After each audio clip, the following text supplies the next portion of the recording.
معاملہ ہے کہ بدلے کا زمانہ لاکھ مگر قرآن نہ بدلا جائے گا، ہے قول محمد قول خدا، فرمان نہ بدلا جائے گا۔ تو پھر قرآن کا مقصد کیا ہے؟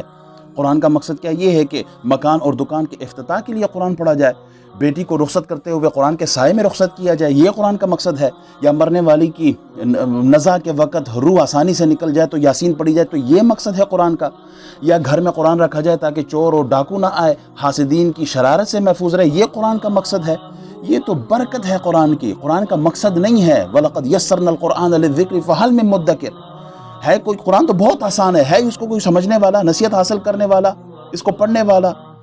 قرآن کا مقصد کیا تھا؟ فرمایا کتاب انزلناہ الیک لتخرج الناس من الظلمات الی النور۔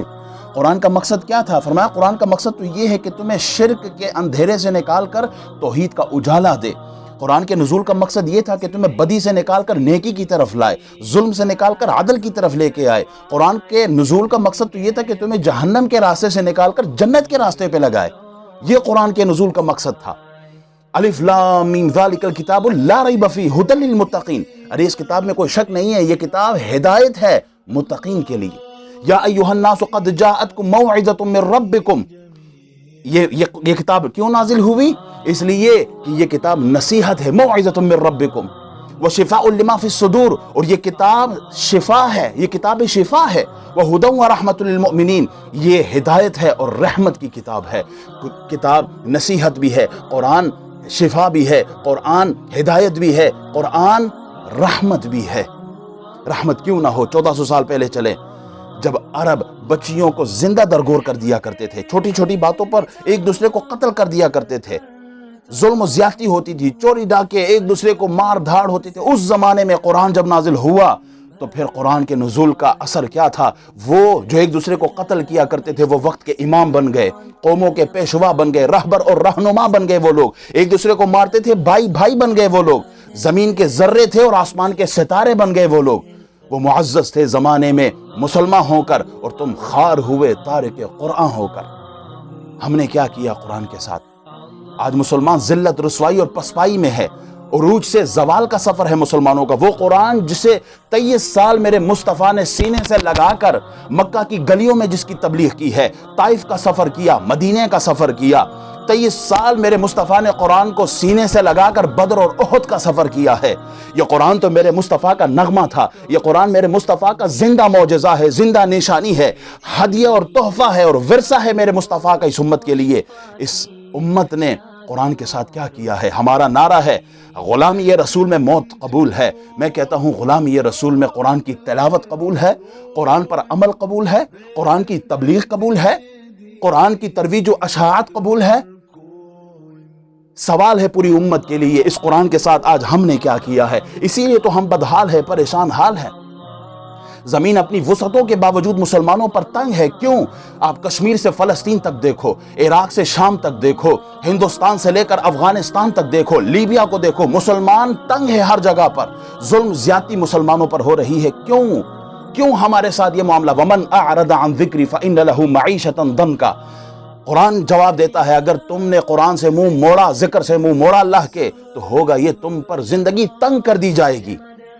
اگر زندگی واپس اپنی آسانی والی، عروج والی، عزت والی لینی ہے تو امام مالک نے یہی کہا تھا، جیسے صحابہ نے قرآن کی طرف رخ کیا تھا اور عروج کا سفر طے کیا، اس امت کو پھر قرآن کی طرف مڑنا ہوگا۔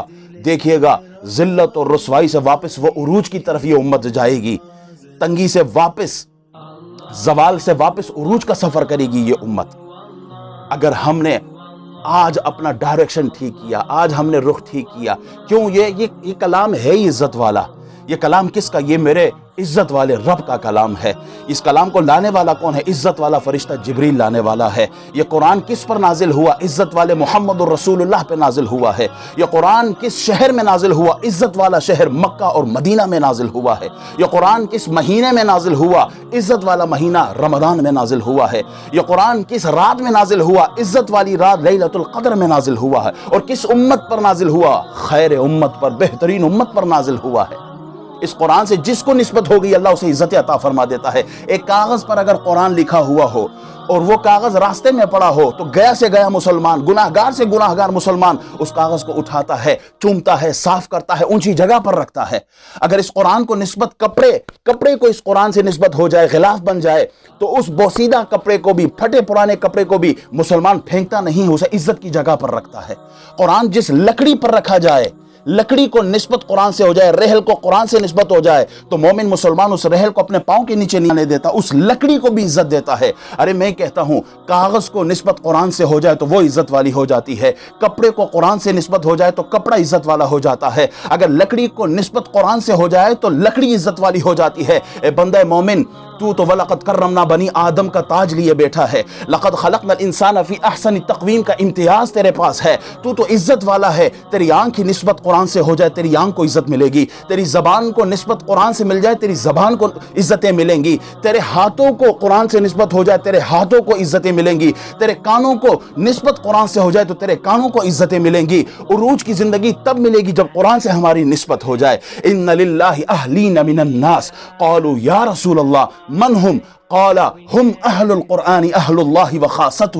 حضور علیہ السلام فرماتے ہیں اللہ کے خاص بندے ہیں، کچھ اللہ کے بہت برگزیدہ بندے ہوتے ہیں، خاص لوگ ہیں۔ صحابہ نے پوچھا یا رسول اللہ من ہم، وہ لوگ کون ہیں؟ قال، آپ نے فرمایا ہم اہل القرآن اہل اللہ وخاصتہ، وہ لوگ اہل قرآن ہیں، وہ اللہ والے ہیں، وہ نیک لوگ ہیں، وہ ولی لوگ ہوتے ہیں۔ عزتیں لینی ہے واپس قرآن کی طرف آؤ۔ جب عزت والی مائیں کلام پڑھا کرتی تھی، قرآن پڑھا کرتی تھی، تو پھر بیٹے غوث اعظم اور بابا فرید پیدا ہوتے تھے۔ جب عزت والی بہنیں قرآن پڑھا کرتی تھی تو عمر بن خطاب اسلام قبول کر لیا کرتے تھے۔ آج ہم نے بھی قرآن کی طرف مڑنا ہے اگر واپس عزتیں لینی ہے۔ میں ایک بات عرض کرتا ہوں، دیکھیں ڈاکٹر مریض کو اگر نسخہ دیتا ہے نا کہ یہ مریض یہ شفا کا نسخہ ہے، اسے استعمال کرو، اور وہ مریض جائے اس پرسکرپشن کو، اس دوائی کو، اس نسخے کو چومتا رہے، آنکھوں سے لگاتا رہے، اونچی جگہ رکھ دے اور کہتے میں شفا یاب ہو جاؤں، کیا وہ مریض شفا پائے گا؟ کبھی نہیں پائے گا۔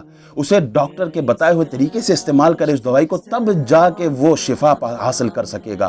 میں کہتا ہوں وہ شفاء لما فی الصدور قرآن نے کہا ہے، اس میں شفا ہے، اس کو کیسے استعمال؟ صرف چومتے رہیں اور اوپر الماریوں میں رکھتے رہیں؟ نہیں، یہ اس کا حق نہیں ہے۔ اس کی تلاوت بھی ہے، اس پر عمل بھی ہے، اس کی تبلیغ بھی ہے، اس کی ترویج بھی ہے، اس کو پڑھنا بھی ہے، اس کو سمجھنا بھی ہے، تب جا کے قرآن کا حق ادا ہوگا۔